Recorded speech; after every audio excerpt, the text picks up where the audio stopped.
আজকের ব্লগটা ছিল বেবির বার্থডের দিনের। আর সকাল সকাল আমরা শাশুড়ি বউ সবাই কাজকর্ম সেরে চা খেতে বসে পড়লাম। চা খেয়ে স্নান করে চলে যাব নিজের কাজকর্মতে। তো এবার আমার কাজ ছিল সকালে স্নান করে পুজো দেওয়া। তো পুজো করতে আমার অনেকটা টাইম লেগে গিয়েছিল, কেননা গোপাল সোনাকে শৃঙ্গার করতে। তো এসে দেখলাম মা সব রেডি করে নিয়েছে, বেবির জন্য সাবু বানাচ্ছে আর পায়াসের জন্য দুধ গরম হচ্ছে। তো এদিকে মা একাই সব করবে। বেলা বাজে এখন 10টা। দিদিও এসে পড়লো। দিদি এসে যতটুকু পারে বেলুন টেলুন লাগাবে। আমি আর করলাম না। দিদির ছেলে এসেছে আর হাজব্যান্ড, ওরা এসেছে। আস্তে আস্তে আসবে, সবাই আসবে। আমরা চলে যাব মন্দিরে যাওয়ার জন্য ঠিক রেডি হয়েছি, এমন সময় দিদি তারাও আসলো। কি লাগিয়ে যাব মন্দিরে, এত গরম, প্রচণ্ড রৌদ্র ছিল। তাই আমি সুতির শাড়ি পরে গেলাম, বেবিকে একটা হালকা পাতলা ফ্রক লাগিয়ে দিলাম। এসে পড়লাম মন্দিরে। এসে আমি একটা দিয়াবাতি জ্বালিয়ে দেব বেবির জন্য।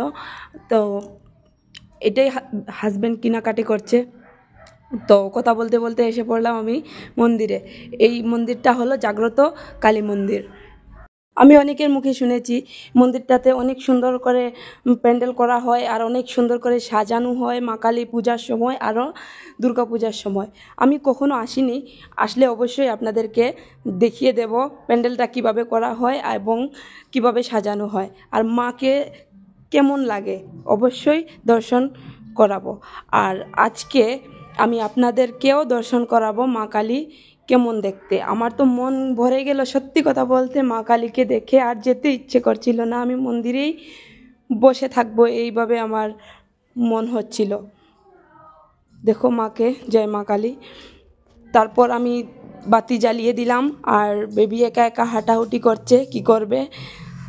তারপর হাজব্যান্ড জ্বালিয়ে নিল আগরবাতি জ্বালিয়ে নেওয়ার পর আমরা দুজন মন থেকে পুজো করে নিলাম। আর আপনাদেরকে আবার দর্শন করিয়ে দিলাম মা কালীকে। অবশ্যই আপনারা প্রণাম করে নেবেন আর মনস্কামনাটা করে নেবেন। অবশ্যই মা কালী আপনাদের মনস্কামনা পূর্ণ করবেন। আর দেখো এই বেবিকে দেখে কেউ বলবে 1 বছরের বেবি কীভাবে প্রণাম করছে। মা কালীকেও এইভাবে প্রণাম করেছিল আর মহাদেবকেও এইভাবে প্রণাম করছে। তারপর বেরিয়ে এসে পড়লাম বাইরে, এত রৌদ্র ছিল। হাজব্যান্ড বলল জল খাবে, তো আমি বললাম খাবো, কেননা এত গরম ছিল।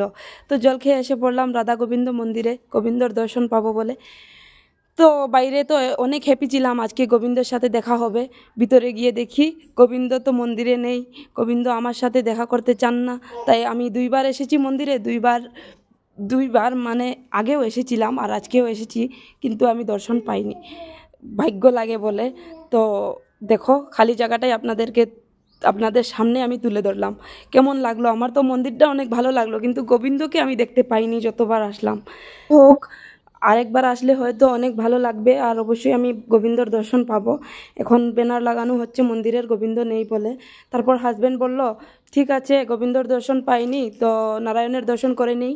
তার জন্য এসে পড়লাম দুর্গা মন্দির এসে নারায়ণের দর্শন করে নেব আর আপনাদেরকেও দর্শন করার সুযোগ করে দিলাম। তো দেখো ঢোকা মাত্রই মা দুর্গাকে দর্শন করে নেওয়া যায়। আর ডান দিকে রয়েছেন লক্ষ্মীনারায়ণ আর বাম দিকে রয়েছেন বজরংবলী। তো আপনারা সবাই দর্শন করে নেবেন লক্ষ্মীনারায়ণ আর বজরংবলী আর মা দুর্গাকে অবশ্যই দর্শন করে নেবেন। আর আপনাদের মনস্কামনা চেয়ে নেবেন, অবশ্যই পূর্ণ হয়ে যাবে। আর এসেছি যখন আমরাও পুজো করে নিলাম, মহাদেবকে জল ঢেলে নিলাম।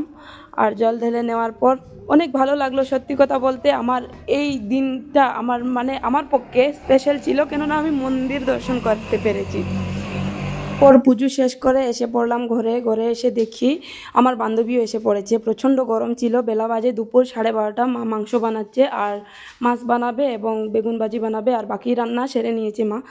তারপর দিদি বসে আছে, বলল বেগুন ফুলাবো, কোথায় লাগাবো অপেক্ষায় আছে, ও ডিসাইড করে পাচ্ছে না কোথায় লাগাবে। তারপর আমরা জায়গা মিলিয়ে নিলাম, কেক এসে পড়লো আর ডেকোরেট হয়ে গেল। তো ডেকোরেট হওয়ার পর আমরা প্রথমে বেবিকে আশীর্বাদ দিয়ে দেব। আপনারাও সবাই আশীর্বাদ করে নেবেন। আজকে প্রচণ্ড গরম ছিল আর বেবি অনেক কান্না করছিল, জানি না কেন এত কান্না করছিল আজকে। অন্যদিন তো হাসি খুশিতে থাকে, আজকেও প্রচণ্ড কান্না করছিল। লোক দেখে না কি কেন বুঝতে পারলাম না ব্যাপারটা, কেন এত কান্না করছিল। সবাই মিলে আশীর্বাদ করার পর এবার কেক কেটে নেব। তো কেক কেটে নেওয়ার সময় দেখো বেবি কিভাবে কান্না করছে, কেন এত কান্না করছিল জানি না। না ওকে ভালো মতো ফ্রক লাগিয়ে দিতে দিল আর না ভালো মতো ওকে সাজিয়ে গুছিয়ে কেক কাটাতে নিয়ে আসতে দিল, কান্না করেই যাচ্ছিল। তো কেক কাটার পর কেক দিয়েছিলাম মুখে, কেকও মুখে নিচ্ছিল না।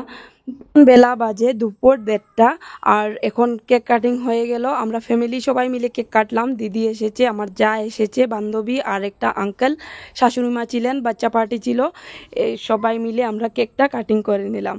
তো কেক কাটিং হওয়ার পর বেবি অনেকক্ষণ কান্না করছিল, তো আমি বেবিকে ঘুম পাড়িয়ে দিলাম। ঘুম পাড়িয়ে দেওয়ার পর মা এদিকে খাওয়া দাওয়া রেডি করছেন।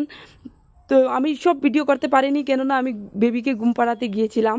আর এদিকে দেখো ওরা খাওয়া চলছে, এই আমার যা আর ওর বেবি, আমার শ্বশুর মশাই, আঙ্কেল আর এখানে আমার ননাসের জামাই।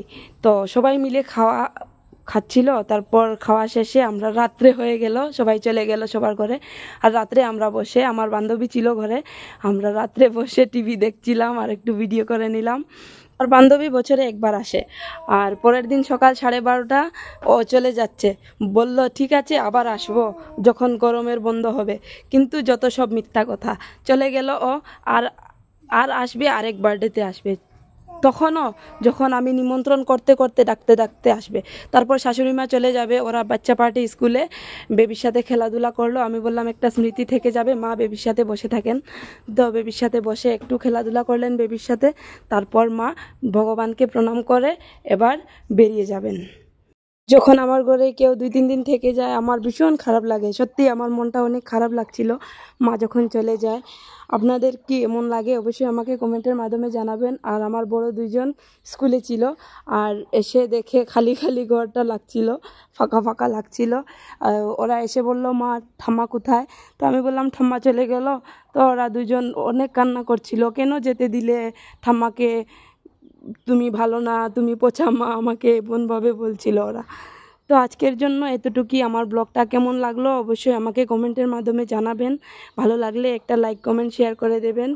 আর অনেক ভুল ত্রুটি হয়েছে, ক্ষমা করে দেবেন। শুভ সন্ধ্যা, শুভকামনা রইল সবার।